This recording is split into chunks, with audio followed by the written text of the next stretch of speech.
যোৰহাট দিয়ক বহুত বেলেগ হৈ গ'ল।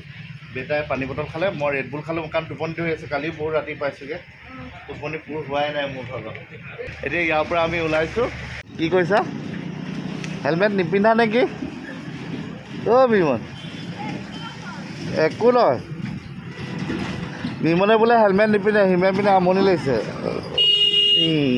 পুলিচক পালে বোলে ক'ব বোলে নাই বোলে অকণমান আমনি পাইছোঁ, পিছত পিন্ধিম হয় ন? হে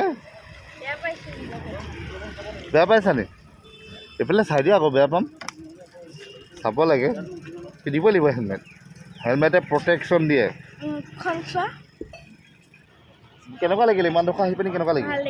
ভাল লাগিল। প্ৰথম জেগাত ভিডিঅ' বনোৱা নহ'ল কাৰণ মিমন অহা নাছিলে। নাযাওঁ ঘৰতে থাকিম নাহোঁ। পিছত মই গ'লোগৈ, বহুত ডোখৰ আহিলোঁ। বহুত ডোখৰ অহাৰ পিছত মোৰ বেয়া লাগিল অকলে আহিবলৈ। যিহেতু কালি মাক আহিছিলে, আজি নাই, কোনো নাহিলেও মোৰ মনটো বেয়া লাগে। অকলে নোৱাৰোঁ। আজি লৈ আনিলোঁ আমাৰ গ'লোঁ জোৰ জবস্তি। কালি ফুৰাম নহয় পুৰা ফুৰাম। এলেহুৱা হৈছে, এলেহুৱা ল'ৰা। অৱশেষত আমি আহি পালোঁহি বেটাৰ লগত। ব'লা বাপ বেটা জিন্দাবাদ। অৱশেষত আহি পালোঁহি, ভাইটিও পালেহি, সকলো পালেহি। এতিয়ালৈকে আমাৰ ছাৰ নাই পোৱা, ছাৰ অনুপস্থিত। ছাত্ৰসকল আহি পালে, ছাত্ৰীসকল আহি পালেহি, ছাৰ আহি পোৱাহি নাই।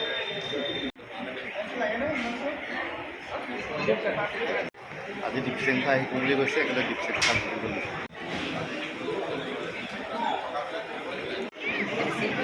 সৰু কি ডাঙৰ কি সকলো ব্যস্ত।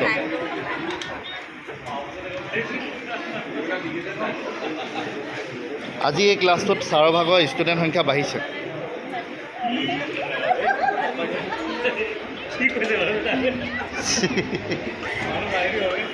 ৰিদীপ দা, আজি এই ক্লাছটোত ছাৰৰ ষ্টুডেণ্ট বাঢ়িছে।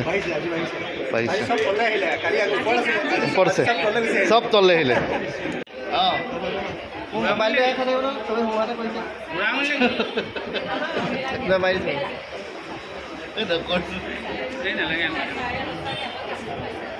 আপোনালোকে দেখিছে মোৰ সৈতে আছে আমাৰ অতি মৰমৰ শ্ৰদ্ধেয় শিৱসাগৰ মৰা ছাৰ। ছাৰৰ বিষয়ে ভালকৈ এদিনা দেখাম, ছাৰৰ ওচৰলৈ যাম, ছাৰে কৰা কামখিনি আপোনালোকক সকলোকে দেখাম। বৰ্তমান আমি আছোঁ যোৰহাট বিজ্ঞান কেন্দ্ৰ আৰু তাৰকা গৃহত। এতিয়া অসম ফাইনেন্স ছ'চাইটি ইয়াত বঁটা প্ৰদানৰ অনুষ্ঠান আছে। এতিয়া যিসকলে আজি বছৰ ধৰি তেওঁলোকৰ অসম ফাইনেন্স ছ'চাইটিৰ লগত সহযোগিতা কৰি আহিছে, সেইসকল ব্যক্তিক বঁটা প্ৰদান কৰা হ'ব। জীৱনৰ মানে আপোনাক কি বুলি ক'ম, বুজাব নোৱাৰা এটা সুখৰ অনুভূতি। নিশ্চয় অনুষ্ঠানটো দেখা পাব।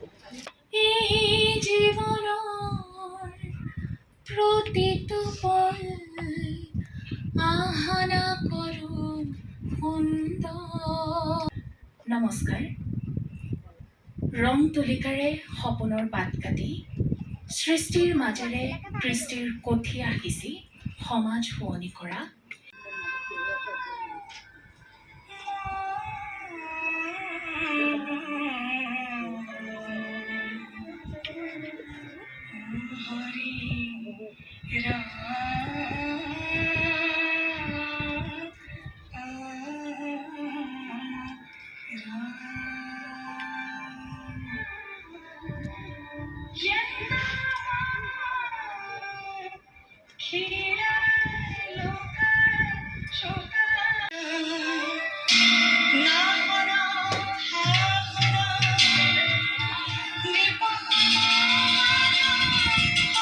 তিনিওগৰাকী শিল্পীকে পুনৰবাৰ ধন্যবাদ জ্ঞাপন কৰিছোঁ আৰু তেওঁলোকৰ উজ্জ্বল ভৱিষ্যত কামনা কৰিছোঁ।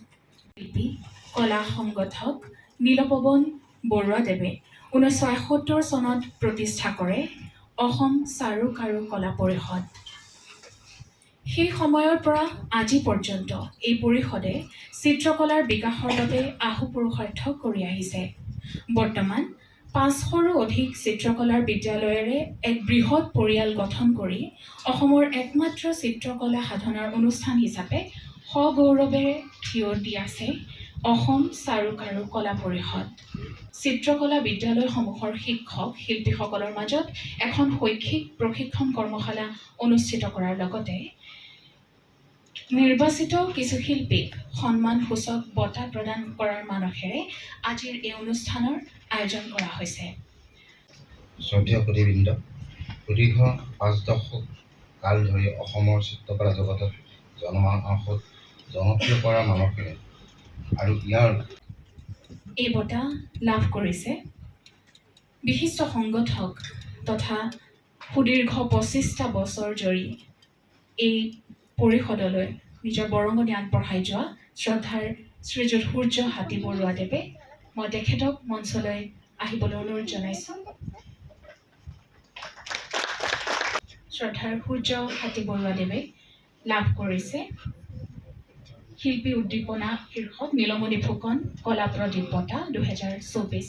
এই বঁটাত এখনি মানপত্ৰ লগতে এটা স্মাৰক আৰু ১০,০০০ টকাৰ এটি মাননি তেখেতে লাভ কৰিব। ২০২৪ প্ৰদান কৰিবলৈ আমি আগবাঢ়িছোঁ আৰু এই বঁটা এই বছৰৰ বাবে লাভ কৰিছে বিশিষ্ট চিত্ৰশিল্পী কলা সংগঠক শ্ৰীযুত বিজয় তাঁতীদেৱে। মই তেখেতক মঞ্চলৈ আহিবলৈ অনুৰোধ জনাইছোঁ।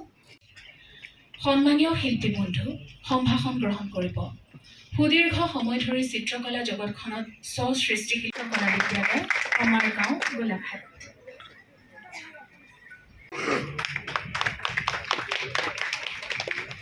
উন্নী শইকীয়া কাশ্যপ মাইলছ বেচাৰাটো টোপনি গ'ল অ'। খুব এটা শেষত তুলি দিম তোক মই। সময়ে সময়ে মই আপোনালোকক গালি পাৰিলোঁ, সময়ে সময়ে আপোনালোকক বিভিন্ন ধৰণৰ কথা কৈ হুহুৱাবলৈ চেষ্টা কৰিছিলোঁ, শিকাবলৈ চেষ্টা কৰিছিলোঁ। তথাপিতো আপোনাৰ ক্লাছ কৰি চবতকৈ বেছি ভাল লাগিলে ছাৰ। হা হা আপোনাৰ ক্লাছ কৰিয়ে চবতকৈ বেছি ভাল লাগিলে। বিৰাট ভাল পালোঁ।